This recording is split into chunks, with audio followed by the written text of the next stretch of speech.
Following their contentious draw on March 1, 2025, Gervonta "Tank" Davis and Lamont Roach Jr. are preparing for a highly anticipated rematch, and the boxing world is a hive of activity. The first match, which took place at the Barclays Center in Brooklyn, New York, concluded in a majority draw with two judges scoring it 114-114 and Davis winning 115-113. Fans, commentators, and the boxers themselves are all eager to settle the score as a result of this outcome. The fight's turning point was when Davis took a knee in the 9th round, which many people feel should have resulted in a knockdown for Roach. Referee Steve Willis, however, did not count it as such, which sparked intense discussion and fueled demands for a rematch. "It's very close, and, in my mind, it's a done deal," according to Roach's promoter Gary Jonas, who has intimated that the rematch is almost settled, though there are still some formalities to complete. Davis is apparently more motivated than ever, putting aside earlier retirement rumors to get ready for this crucial matchup, and both camps seem eager to make it happen. Roach, on the other hand, is committed to establishing himself as a boxing great and demonstrating that his performance in the first bout was not an anomaly. Everyone is curious about how soon this rematch will be announced and how massive it will be when it does. Given Davis's increased concentration and Roach's relentless push, Jonas has hinted that it won't be long and promised an interesting fight with heightened dynamics. That 9th round event is at the heart of the dispute surrounding the first fight. According to critics, Davis purposefully took a knee to break Roach's rhythm and give himself more time to recuperate from the strong assault from the underdog. Davis had down to one knee after Roach delivered a right hand and two jabs.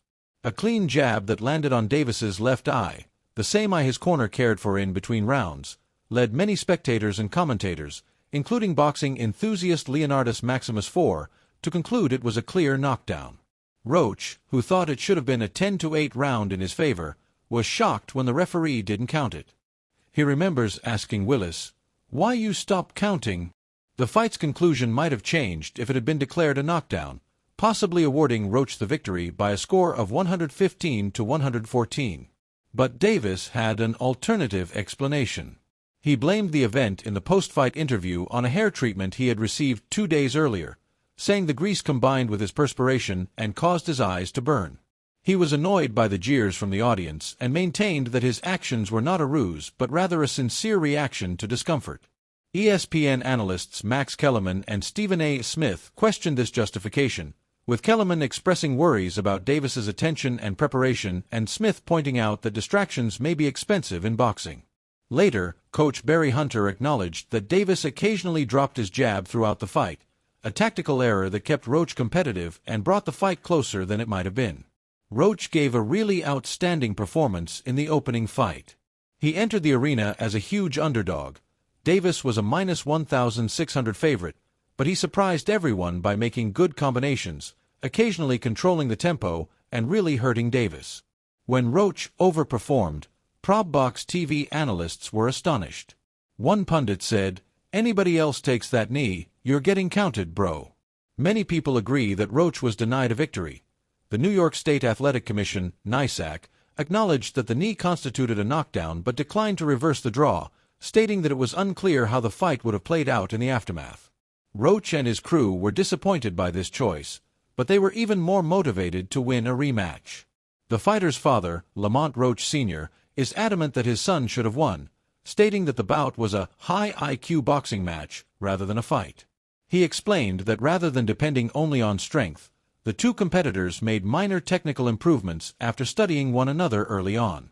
He referred to the decision as a theft and said, "We should have had our hand raised," finding comfort in the fact that his son's talent was displayed to the world.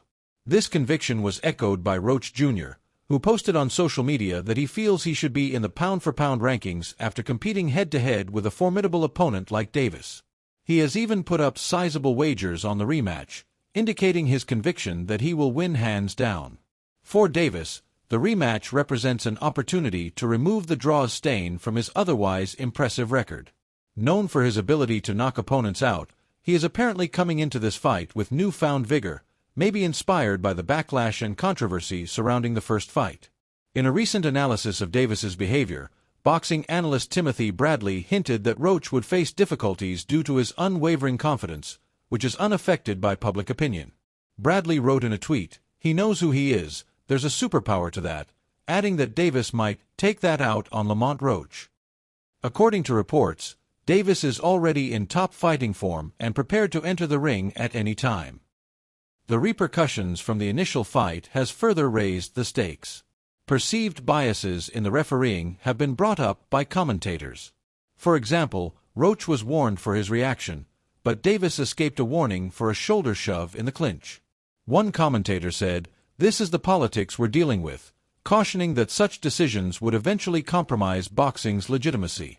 Roach's bravery has been commended by both fans and commentators. One observes, "When was the last time someone stood in the pocket against Tank and survived?" Leo Santa Cruz made an attempt, but his head is still rolling in some place. Even critics like Stephen A. Smith, who acknowledged, "I thought he'd be too small," have come to revere Roach for his ability to persevere and confront Davis. "I was mistaken. Roach is unique." Regarding the practicalities of the rematch, Roach has stated that he would like to fight in his hometown of Washington, D.C., but he wouldn't mind going back to the Barclays Center. When asked if he would face Davis again, he responded, "It's only a matter of time," indicating that this is the fight he wants to have next. The time is up to Davis's side because his contract includes an immediate rematch clause that was inked prior to the first fight. Davis has been less certain, saying that it probably won't be this year, but that you might see it in a minute. Roach, however, expects it will happen as soon as July. With fans guessing whether it will be a later showdown or a summer blockbuster, the ambiguity just heightens the excitement. On the outcome of the rematch, analysts are divided. Some, like Ryan Garcia, believe Tank would walk him down and finally capture Roach because they don't think he has the firepower to overthrow Davis. Others think Roach could disprove the skeptics once more because of his tenacity and tactical skill. The ninth-round knee is still a topic of discussion. Is it a tactical move or a real problem? Though opinions differ, most people concur that it stopped Roach's momentum at a crucial juncture. Roach Sr. maintains that his son outboxed Davis over the course of the 12 rounds and that he didn't even require the knockdown to win. "I can't see 115 to 113, him winning 7 rounds, he stated. With Roach looking to cement his breakthrough moment and reclaim the victory he believes was stolen, and Davis hoping to reaffirm his supremacy and silence doubters, the rematch is sure to be a battle of opposing narratives. Roach's guts and boxing IQ will compete against Davis's knockout skills, and both fighters will have improved since their first meeting. With distractions outside the ring and a lack of attention in the later rounds, Davis's team has admitted that he wasn't totally focused the last time. With the support of a training camp he characterizes as laser-focused, Roach, on the other hand, exudes the confidence of a guy who has previously overcome the obstacles. The excitement keeps building while the boxing community waits for formal confirmation. Will Roach surprise everyone once more, or will Davis dominate with a chip on his shoulder? Whether it is an honest reaction or an experienced trick, the disputed knee looms large and adds levels of interest to an already thrilling clash. With the prospect of a bout that might change the legacies of both men, fans are left to discuss and conjecture. There is no doubt that everyone will be watching when these two return to the ring.